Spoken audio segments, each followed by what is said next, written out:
بسم اللہ الرحمن الرحیم۔ السلام علیکم۔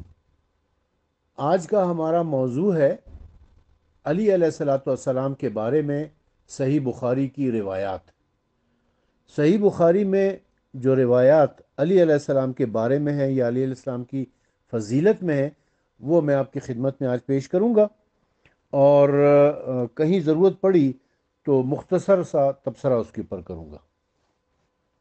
سب سے پہلے جو روایت میں آپ کی خدمت میں پیش کر رہا ہوں، وہ صحیح بخاری جلد نمبر 1، صفحہ نمبر 390، پارہ نمبر 3، کتاب الاذان، حدیث نمبر 747۔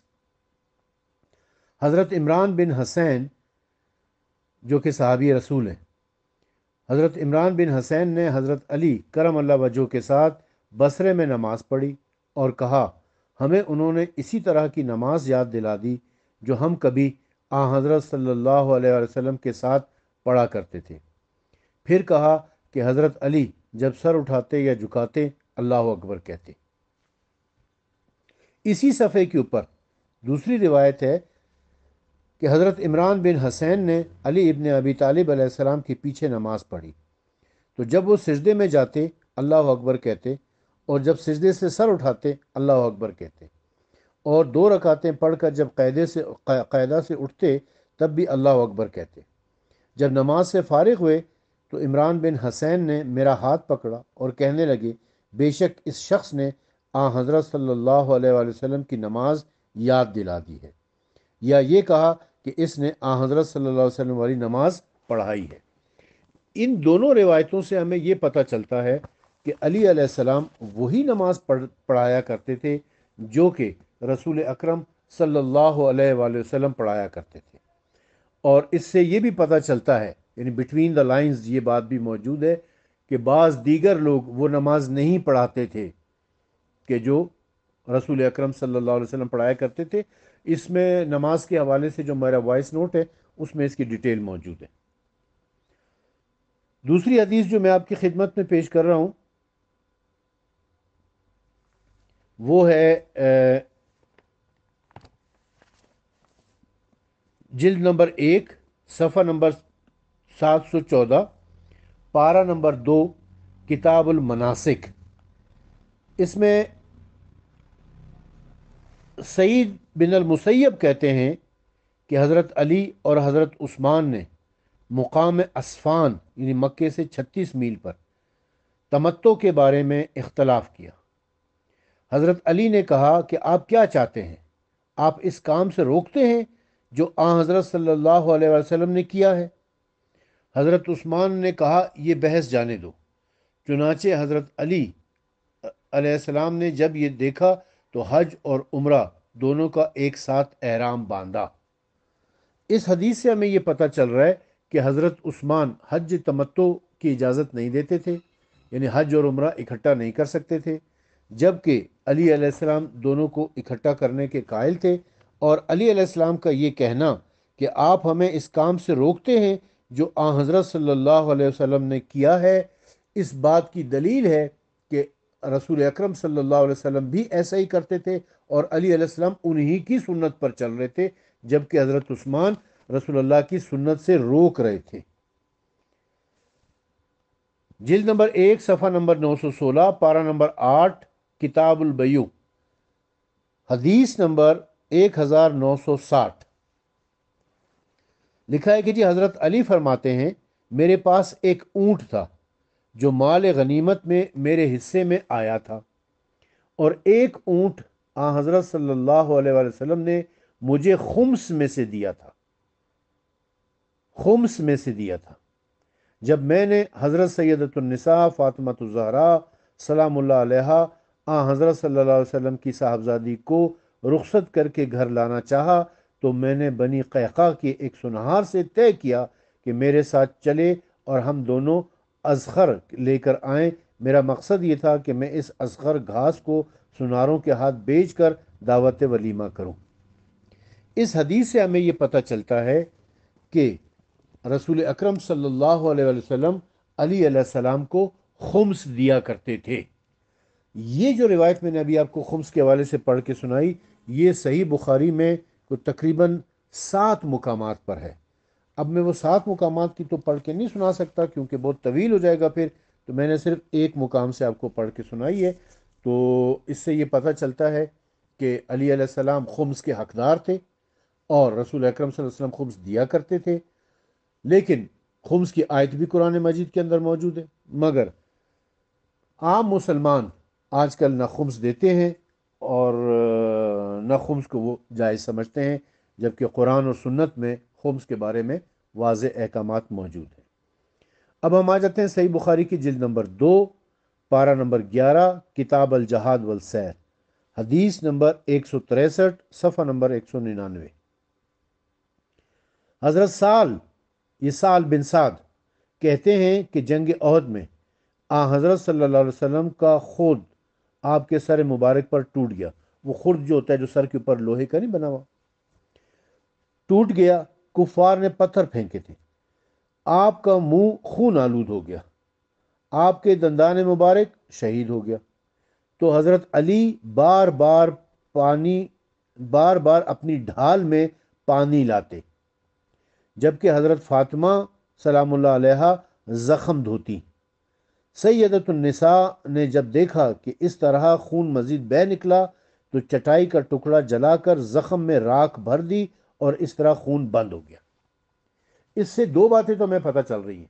ایک تو یہ کہ جنگ احد میں رسول اکرم صلی اللہ علیہ وآلہ وسلم زخمی ہو گئے تھے، ان کے سر مبارک سے بھی خون آ رہا تھا اور دندان مبارک بھی شہید ہوئے تھے، اور آپ کے منہ سے خون جاری تھا اور وہ خون بند نہیں ہو رہا تھا۔ علی علیہ السلام اپنی ڈھال میں پانی لے کر آ رہے تھے، اور سیدہ نے چٹائی جلا کر، یا بعض روایتوں میں اسی صحیح بخاری میں یہ 5 مقامات پر یہ روایت ہے، ایک روایت میں یہ بھی کہ اپنا کپڑا جلا کر اس کی راکھ جو ہے نا وہ زخم کے اوپر رکھی تھی، جس سے پھر خون نکلنا بند ہو گیا تھا۔ تو اس سے یہ پتہ چلا کہ علی اور سیدہ فاطمہ زہرا ہی وہاں پر رسول اکرم صلی اللہ علیہ وسلم کی خدمت کر رہی تھی، اور نہ کوئی اور صحابی وہاں پر موجود تھا، نہ رسول اکرم صلی اللہ علیہ وسلم کی کوئی اور بیٹی جنہیں لوگوں نے بیٹیاں بنا رکھا ہے وہ وہاں پر موجود تھی۔ اب آ جاتے ہیں جی صحیح بخاری کی جلد نمبر 2، صفحہ نمبر 183، پارہ نمبر 12، کتاب الجہاد والسیر۔ حضرت علی سے پوچھا، تمہارے پاس قرآن کے سوا اور بھی کچھ باتیں ہیں جنہیں حضرت نے ظاہر نہیں کیا؟ حضرت علی نے جواب دیا، قسم اس ذات کی جس نے دانہ چیرا پھر اسے اگایا اور جان کو پیدا کیا، مجھے ایسی کوئی وحی معلوم نہیں، البتہ فہم یعنی سمجھ ایسی چیز ہے جو اللہ کسی شخص کو قرآن میں عطا فرما دیتا ہے، اور قرآن سے عجیب و غریب مطالب نکالے۔ ہاں، اس ورق میں کچھ تحریر ہے جو قرآن کے علاوہ وحی ہے۔ میں نے کہا، اس ورق میں کیا تحریر ہے؟ انہوں نے جواب دیا، دیت، خون بہا کے احکام، مسلم قیدی کو رہا کرنا، مسلم کو کافر کے بدلے نہ قتل کیا جائے۔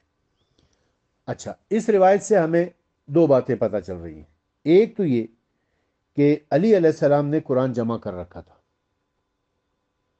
دوسری یہ کہ علی علیہ السلام نے قرآن کے علاوہ ایک اور کتاب بھی لکھی ہوئی تھی جس میں فقہ کے احکام تھے۔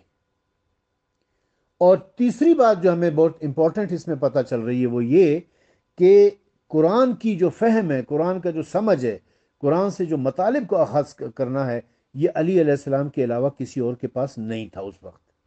اسی لیے تو صحابہ آپ سے آ کے پوچھتے تھے کہ بھئی آپ ہر سوال کا جواب دے دیتے ہیں، آپ ایسی باتیں قرآن سے ہمیں بتاتے ہیں کہ جو ہمیں سمجھ نہیں آتی ہیں، تو کیا آپ کے پاس کوئی اور کتاب ہے؟ کیا کوئی اور قرآن ہے آپ کے پاس؟ انہوں نے کہا، نہیں، اور قرآن نہیں ہے، لیکن اللہ نے مجھے اتنی سمجھ دے رکھی ہے کہ میں قرآن سے ایسے مطالب اخذ کرتا ہوں، استنباط کرتا ہوں، استخراج کرتا ہوں میں قرآن مجید سے۔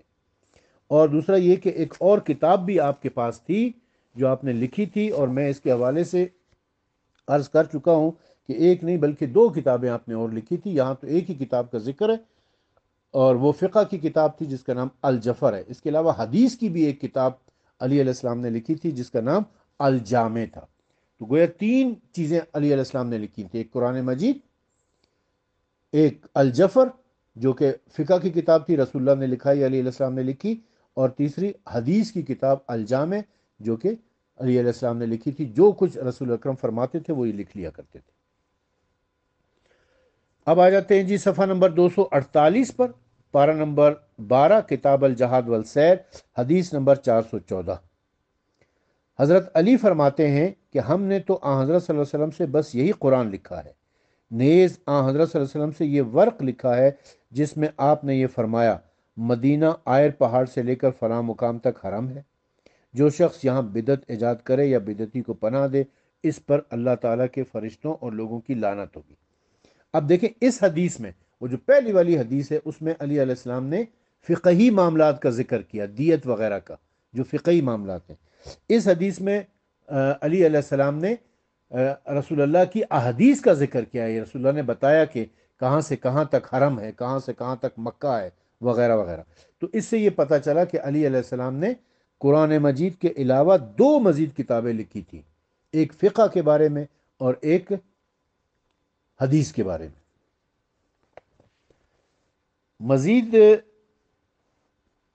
صفحہ نمبر 477، پارہ نمبر 14، کتاب المناقب، اس میں باب ہے امیر المومنین علی ابن ابی طالب کے مناقب، جن کی کنیت ابو الحسن تھی اور وہ قریشی ہاشمی ہے۔ لکھا ہے کہ آن حضرت صلی اللہ علیہ وآلہ وسلم نے ان کے حق میں فرمایا علی میں تیرا ہوں اور تو میرا ہے۔ حضرت عمر نے ان کے متعلق یہ کہا کہ آن حضرت صلی اللہ علیہ وسلم بوقت وصال ان سے راضی تھے، بوقت وصال ان سے راضی تھے۔ تو یہ رسول اکرم صلی اللہ علیہ وسلم کا فرمانا کہ اے علی تو میرا ہے اور میں تیرا ہوں۔ بعض روایتوں میں جو ہے نا، یہ دیگر کتابوں میں یہ الفاظ آئے ہوئے ہیں کہ تو مجھ سے ہے اور میں تجھ سے ہوں، تو مجھ سے ہے اور میں تجھ سے ہوں۔ اس کے بعد حدیث نمبر 897، اس میں حضرت سہل بن سعد سے مروی ہے کہ آن حضرت صلی اللہ علیہ وسلم نے جنگ خیبر میں فرمایا کل میں ایسے آدمی کو سرداری کا جھنڈا دوں گا جس کے ہاتھ سے اللہ فتح دے گا۔ حضرت سہل کہتے ہیں کہ لوگ رات بھر اسی سوچ میں رہے، دیکھیے کل کسے جھنڈا ملتا ہے۔ جھنڈے کو عربی زبان میں علم کہتے ہیں، انہوں نے علم کا ترجمہ جھنڈا کیا ہوا ہے۔ صبح سب لوگ آن حضرت صلی اللہ علیہ وسلم کی خدمت میں حاضر ہوئے۔ آپ نے پوچھا علی ابن ابی طالب کہاں ہیں؟ لوگوں نے عرض کیا یا رسول اللہ ان کی تو آنکھیں دکھ رہی ہیں۔ آپ نے فرمایا کسی کو ان کے پاس بھیجو کہ ان کو میرے پاس لائے۔ جب وہ آئے تو آپ نے اپنا تھوک ان کی آنکھوں میں لگایا اور دعا کی، اور وہ ایسے اچھے ہو گئے جیسے ان کی آنکھوں میں کوئی تکلیف ہی نہ تھی۔ پھر آپ نے جھنڈا ان کے حوالے کر دیا۔ انہوں نے عرض کیا کہ یا رسول اللہ میں ان سے اس وقت تک لڑتا رہوں گا جب تک وہ ہماری طرح مسلمان نہ ہو جائے۔ آپ نے فرمایا ابھی تو آہستہ آہستہ چلا جا، جب ان کے مقام پر پہنچ جائے تو ان کو اسلام کی طرف بلا، اور اللہ کا جو فرض ان پر ہے وہ انہیں بتا۔ بخدا اگر تیرے سبب سے اللہ تعالیٰ ایک دشمن اسلام کو بھی ہدایت دے تو وہ تیرے حق میں سرخ اونٹوں سے بہتر ہے۔ یہ خیبر کی ایک حدیث تھی۔ اس کے بعد حدیث نمبر 898، حضرت سلمہ بن اکو کہتے ہیں کہ جنگ خیبر میں حضرت علی آشوب چشم کی وجہ سے حضرت صلی اللہ علیہ وسلم سے پیچھے رہ گئے تھے۔ پھر دل میں کہنے لگے بھلا میں رسول اللہ صلی اللہ علیہ وسلم کو چھوڑ کر رہ جاؤں، چنانچہ وہ نکل پڑے اور حضرت صلی اللہ علیہ وسلم سے مل گئے۔ جب اس رات کو شام ہوئی جس کی صبح کو اللہ تعالیٰ نے خیبر کی فتح نصیب کرنا تھا، تو حضرت صلی اللہ علیہ وسلم نے فرمایا میں کل صبح سرداری کا جھنڈا ایسے شخص کو دوں گا، یا سرداری کا جھنڈا کل ایسا شخص سنبھالے گا جس سے اللہ اور اس کے رسول محبت کرتے ہیں، یا یوں فرمایا کہ وہ اللہ اور اس کے رسول سے محبت کرتا ہے۔ اللہ اس کے ہاتھ میں خیبر فتح کرا دے گا۔ ہمیں امید نہ تھی کہ حضرت علی آ جائیں گے، صبح کو دیکھا کہ وہ موجود ہیں۔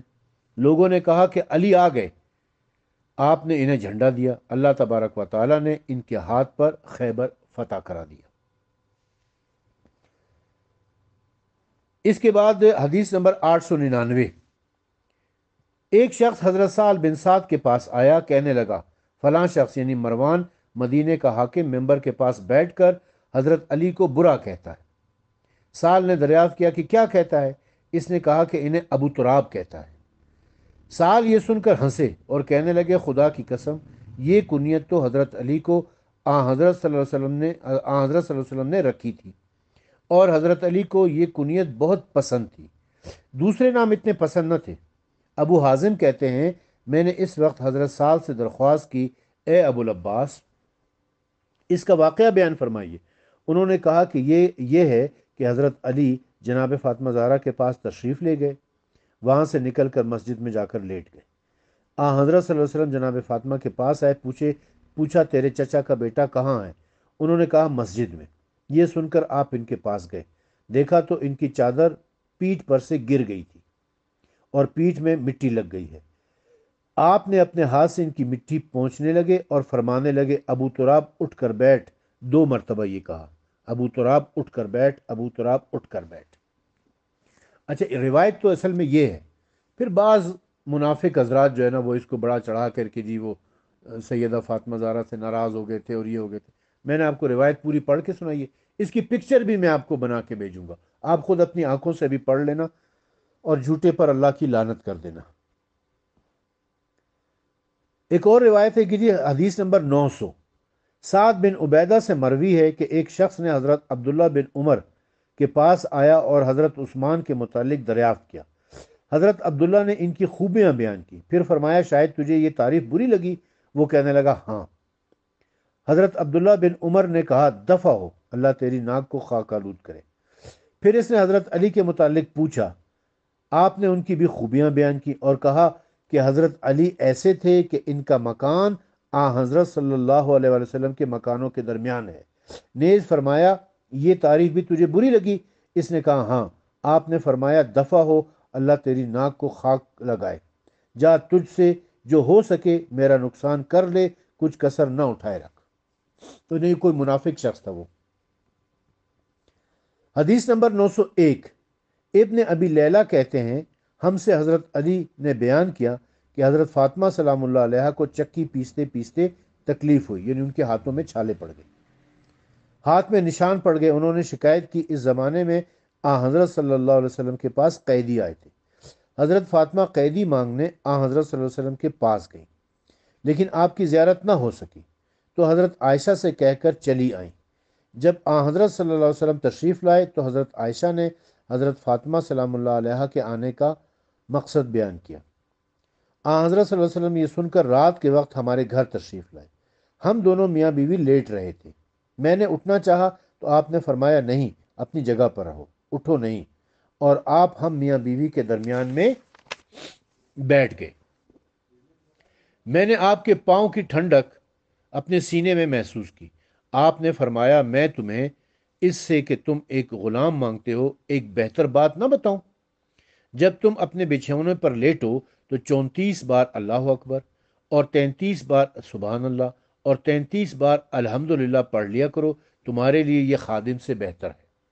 اسی کو تسبیح سیدہ فاطمہ زہرا سلام اللہ علیہ بھی کہا جاتا ہے، اور اس کے بعد جناب سیدہ فاطمہ زہرا نے اپنی عادت بنا لی تھی کہ وہ ہمیشہ ہر نماز کے بعد تسبیح پڑھا کرتی تھیں، یہی تسبیح، اور رات کو سونے سے پہلے صبح اٹھنے کے بعد یہ تسبیح ضرور پڑھا کرتی تھی۔ اور آپ نے کیا کیا سیدہ فاطمہ زہرا نے کہ وہ گئیں سید الشہداء و خیر الشہداء اسد اللہ و اسد رسول اللہ حضرت حمزہ علیہ السلام کی قبر پر، وہاں قبر کی مٹی لی آپ نے، اس قبر کی مٹی سے آپ نے تسبیح بنائے، تسبیح کے دانے بنائے، اور پھر تسبیح بنا کر اس میں 99 دانے ڈالے، 100 دانے ڈالے تھے، 34 جو تھے، 34 مرتبہ اللہ اکبر، 33 مرتبہ سبحان اللہ اور 33 مرتبہ الحمدللہ پڑھا کرتی تھی۔ حدیث نمبر 902، حضرت سعد بن ابی وقاص کہتے ہیں کہ حضرت صلی اللہ علیہ وسلم نے حضرت علی سے کہا کیا تم اس بات سے خوش نہیں ہو کہ تمہارا درجہ میرے نزدیک ایسا ہے جیسا حضرت ہارون علیہ السلام کا درجہ حضرت موسیٰ علیہ السلام کے نزدیک تھا؟ اب انہوں نے صرف اتنی حدیث لکھی ہے، لیکن دوسری کتابوں میں یہ حدیث جو ہے نا اس طریقے سے ہے کہ رسول اللہ نے پھر فرمایا کہ مگر یہ کہ میرے بعد کوئی نبی نہیں ہوگا، یعنی رسول اللہ نے فرمایا کہ علی کیا تم اس بات پر راضی نہیں ہو کہ تمہارا درجہ میرے نزدیک ایسا ہے جیسا ہارون علیہ السلام کا درجہ حضرت موسیٰ علیہ السلام کے نزدیک تھا، مگر یہ کہ میرے بعد کوئی نبی نہیں ہوگا۔ یہ الفاظ صحیح بخاری میں نہیں ہے، لیکن صحیح مسلم اور دیگر کتابوں میں ہیں۔ اور پھر بعض کتابوں میں تو یہ بھی ہے کہ علی علیہ السلام نے یہ سن کر فرمایا رضی تو یا رسول اللہ، رضی تو، میں راضی ہوں یا رسول اللہ، میں راضی ہوں۔ اب آ جاتے ہیں صفحہ نمبر 579 اور پارہ نمبر 16 کتاب المغازی، حدیث نمبر 1144، جلد نمبر 2 پر حدیث ہے کہ حضرت علی کہتے ہیں کہ قیامت کے دن سب سے پہلے میں پروردگار کے سامنے جھگڑا چکانے کے لیے 2 زانو بیٹھوں گا۔ قیس بن عباد نے کہا کہ اس کے متعلق یہ آیت نازل ہوئی، یہ 2 فریق ہیں کہ ایک دوسرے کے دشمن جو اپنے پروردگار کے مقدمے میں جھگڑے۔ دونوں فریق سے مراد وہ لوگ ہیں جو بدر کے دن لڑنے کے لیے نکلے تھے، ایک طرف سید الشہداء حضرت حمزہ، دوسری طرف شیر خدا حضرت علی اور حضرت ابو عبیدہ بن حارث بن عبد المطلب، یہ بھی رسول اللہ کے چچا زاد بھائی تھے، اور یہ جنگ بدر میں پھر زخمی ہونے کے بعد شہید ہو گئے تھے۔ جبکہ کفار کی جانب سے، دوسری جانب سے شیبہ یعنی ہندا کا باپ شیبہ، عتبہ بن ربی، یہ ہندا کا چچا تھا۔ ہندا ابو سفیان کی بیوی، معاویہ کی ماں اور یزید کی دادی۔ ہندا کا باپ شیبہ، ہندا کا چچا عتبہ بن ربی اور ہندا کا بھائی ولید بن عتبہ، یہ چاروں جو تھے یہ مقابلے میں آئے تھے۔ سوری، شیبہ جو تھا یہ چچا تھا، یہ ہندا کا چچا تھا۔ عتبہ جو تھا یہ ہندا کا باپ تھا، اور ولید جو تھا یہ ہندا کا بھائی تھا۔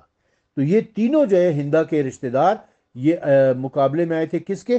حضرت حمزہ کے، حضرت علی کے اور حضرت ابو عبیدہ بن حارث کے، اور تینوں واصل جہنم ہو گئے تھے۔ اب یہ حدیث جو ہے نا، چونکہ کئی جگہ پر ہے، ابھی یہ جو قرآن مجید کی جو آیت نازل ہوئی ہے اس کی تفسیر میں یہ کئی حدیثیں بیان کی گئی ہیں۔ حدیث نمبر 1144 میں نے آپ کو پڑھ کے سنائی، حدیث نمبر 1145، 1146، 1147، 1148، یہ سب اسی کے بارے میں ہے۔ اسی کے بارے میں تیزی میں آپ کو پڑھ کے سناتا ہوں کہ حضرت علی کہتے ہیں کہ یہ آیت ہم لوگوں کے متعلق نازل ہوئی ہے۔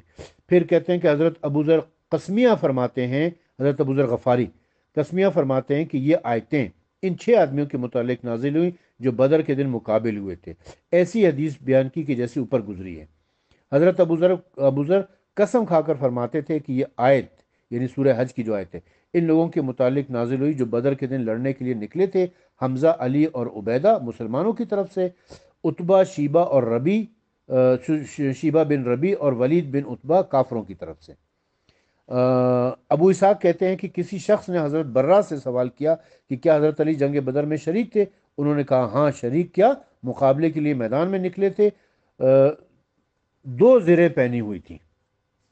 اچھا، یہ 4-5 حدیثیں مسلسل بیان کرنے کے بعد اب آگے آ جاتے ہیں کہ یہ حدیث ہے حدیث نمبر 1477، صفحہ نمبر 755 پہ۔ اس میں کہ حضرت جابر بن عبداللہ انصاری رضی اللہ تعالیٰ عنہ کہتے ہیں کہ حضرت صلی اللہ علیہ وسلم نے حضرت علی کو جب وہ یمن سے لوٹ کر آئے یہ حکم دیا کہ اپنے احرام پر قائم رہیں۔ محمد بن بکر نے بحوالہ ابن جری از عطا از جابر یہ حدیث اس اضافے کے ساتھ روایت کی ہے کہ حضرت علی رضی اللہ عنہ اپنی حکومت یمن سے لوٹ کر آئے تو حضرت صلی اللہ علیہ وسلم نے ان سے دریافت کیا کہ علی تم نے کون سا احرام باندھا ہے، حج یا عمرے کا؟ انہوں نے جواب دیا میں نے تو وہی نیت کی ہے جس کا احرام آپ نے باندھا ہے۔ آپ نے فرمایا اچھا، قربانی کا جانور رکھ چھوڑو اور جیسے احرام باندھے ہوئے ہو اسی حال میں ٹھہرو، یعنی احرام کو باقی رکھ۔ حضرت علی حضرت کے لیے بھی قربانی کا جانور لائے تھے۔ اچھا، یہ دیکھیں، اس سے یہ وہ حدیث ہے کہ جو سب سے پہلے جو میں نے حدیث بیان کی تھی کہ حضرت عثمان نے حج تمتع سے روکا تو حضرت علی نے کہا کہ جی ہم تو وہی کریں گے کہ جو رسول اللہ نے کہا ہے، آپ ہمیں رسول اللہ کی سنت سے روک رہے ہیں۔ تو پھر حضرت عثمان نے کہا کہ چلو اس بات کو چھوڑ دو ابھی۔ تو یہاں پر یہ وہ سنت بیان کی ہے کہ حج اور عمرے کا احرام ایک ساتھ انہوں نے باندھا تھا۔ اس کے بعد آ جاتے جی حدیث نمبر 1762، پارہ نمبر 18 کتاب التفسیر، صفحہ نمبر 914، صحیح بخاری جلد نمبر 2۔ حضرت ابو ہریرہ کہتے ہیں کہ حضرت ابو بکر نے اس حج میں ذی الحجہ کی 10ویں تاریخ کو دیگر منادی کرنے والوں کے ساتھ مجھے بھی بھیجا۔ منادی یہ کرنا تھی کہ اس سال کے بعد پھر کوئی مشرک حج نہ کرے، نہ کوئی برہنہ ہو کر طواف بیت اللہ کرے جیسے مشرک کیا کرتے تھے۔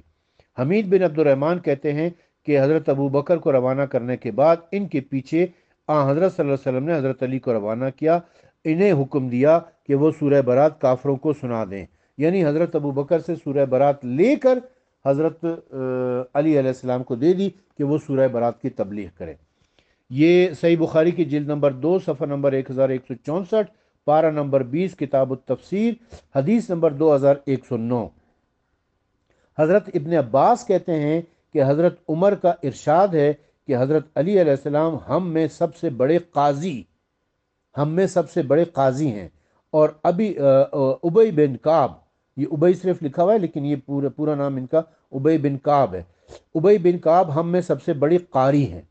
بعض مقامات پر ہم ان کی قرأت سے مطابقت نہیں کرتے تو وہ کہا کرتے تھے کہ میں نے تو اس طرح حضرت کی زبان مبارک سے سنا ہے، لہٰذا ہم مجبوراً پھر اسی طرح پڑھتے ہیں، ترک نہیں کر پاتے۔ اور خداوند عالم ارشاد فرماتا ہے کہ جو آیت ہم منسوخ یا بھلا دیا کرتے ہیں، اس کی جگہ اس سے بہتر یا ویسی ہی دوسری آیت نازل فرما دیتے ہیں۔ یہ قرآن مجید کی آیت ہے۔ اچھا دیکھیں، اس میں دو تین باتیں بڑی اہم ہیں۔ ایک تو یہ کہ علی علیہ السلام سے بڑا کوئی قاضی نہیں تھا، یہ حضرت عمر کا اقرار ہے اور حضرت ابن عباس کا بیان ہے۔ دوسرا یہ کہ ابی بن کعب جو ہے نا وہ بہت اچھے قاری تھے، اور ابی بن کعب کی قرأت میں اور حضرت عمر کی قرأت میں اختلاف بھی ہوتا تھا۔ تیسری بات یہ کہ جو آیت اللہ تعالیٰ منسوخ کرتا ہے اس جیسی یا اس سے بہتر آیت قرآن مجید میں نازل کر دیتا ہے۔ تو یہ جو ناسخ اور منسوخ کے حوالے سے میں نے پہلے ڈسکس کر چکا ہوں ایک وائس نوٹ میں، اس کو آپ دیکھ لیں، تحریف قرآن کے حوالے سے میرا وائس نوٹ ہے۔ مجھے احساس ہو رہا ہے کہ وائس نوٹ کافی لمبا ہو گیا ہے، بس یہ ایک دو تین حدیثیں اور بیان کر کے انشاءاللہ اس کو ختم کرتے ہیں۔ جلد نمبر 3 صحیح بخاری، جلد نمبر 3 صفحہ نمبر 212، پارہ نمبر 22 کتاب الاتماح، اس میں حدیث نمبر 342 ہے۔ حضرت ابو ہریرہ کہتے ہیں کہ حضرت صلی اللہ علیہ وسلم کی آل پر آپ کے وصال تک ایسا زمانہ نہیں گزرا کہ 3 دن مسلسل پیٹ بھر کر کھایا ہو۔ آپ سن رہے ہیں اس بات کو؟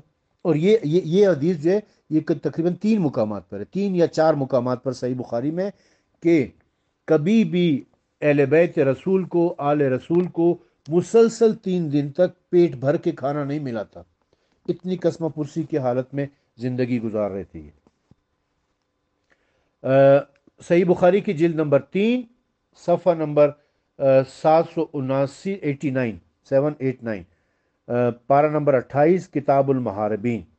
حضرت علی علیہ السلام نے حضرت عمر سے کہا، آپ کو معلوم نہیں کہ 3 اشخاص مرفوع العقل ہیں؟ ایک دیوانہ جب تک کہ وہ حالت عقل میں نہ آ جائے، دوسرا بچہ جب تک کہ بالغ نہ ہو جائے، تیسرے سویا ہوا جب تک کہ بیدار نہ ہو جائے۔ یعنی 3 شخصوں کے اوپر احکام شریعت لاگو نہیں ہوتے ہیں۔ حضرت علی کا یہ کہنا کہ حضرت عمر آپ کو پتہ نہیں ہے، اس کا مطلب ہے کہ حضرت عمر کو پتہ نہیں تھا کہ شریعت کے احکام کس پر لاگو ہوتے ہیں، کس پر لاگو نہیں ہوتے۔ علی علیہ السلام نے ان کو بتایا کہ دیوانے کے اوپر جو مخبوط الحواس ہے، بچے کے اوپر جب تک کہ وہ بالغ نہ جائے، اور جو شخص سو رہا ہے اس کے اوپر بھی احکام شریعت لاگو نہیں ہوتے۔ پارہ نمبر 28 کتاب الدیات، حدیث نمبر 1800۔ ابو حجیفہ کہتے ہیں کہ میں نے حضرت علی علیہ السلام سے دریافت کیا، آپ کے پاس اللہ کا کلام کچھ اور بھی ہے جو قرآن نہیں ہے، یا یوں کہا کہ جو دوسرے کے پاس نہیں ہے؟